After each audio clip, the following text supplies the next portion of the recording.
This question comes from a nail technician in Brazil. Why do we need primer for acrylic nails and not for UV gel nails?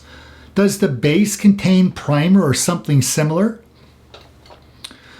The reason a system would or would not need a primer is mostly due to the ingredients that are selected to create the formula for the product.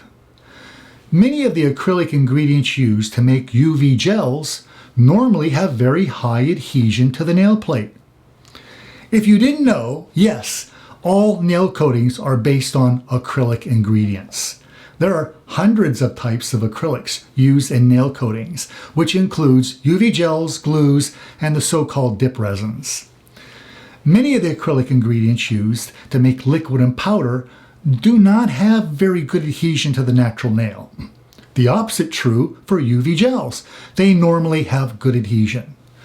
Choosing the right ingredients can make a big difference between a product with good adhesion and one with poor adhesion.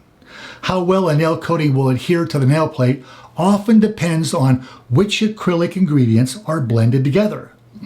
Primers are applied to the nail plate before certain types of liquid and powder products are applied in order to make them adhere better with each other. The product adhere better to the nail plate.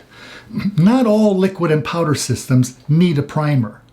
So use according to directions. It depends on the formulation.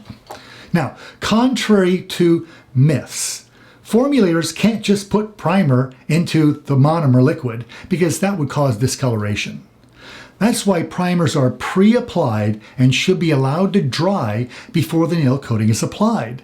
This will minimize the potential for nail coat discoloration from an interaction between the wet primer and the acrylic product. Now, here's an interesting example to consider.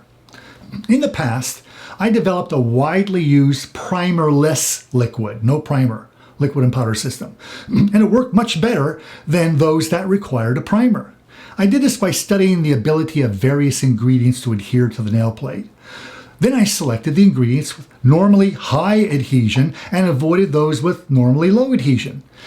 In fact, the product didn't work as well if a primer was used, since the primer would block the superior adhesion of this new type of nail coating product. Interestingly, many nail technicians ignored the product's directions for use and used the primer anyway. Of course, they would have adhesion problems, while those who followed the directions did not. Oddly, or maybe not so oddly, those with adhesion problems would blame them on the products, not themselves, even though they weren't following directions. Some think it's their right to use a nail coating product in any way they see fit, but that's not the case. Like everyone else, nail technicians are expected to follow directions and use products as they were intended to be used. Cherry picking, which is mixing product lines, is often the reason for poor performance and nail damage. Often a primer isn't even really needed, but since so many nail technicians don't do a good job of preparing the nail plate, they need a primer to hide their poor preparation techniques.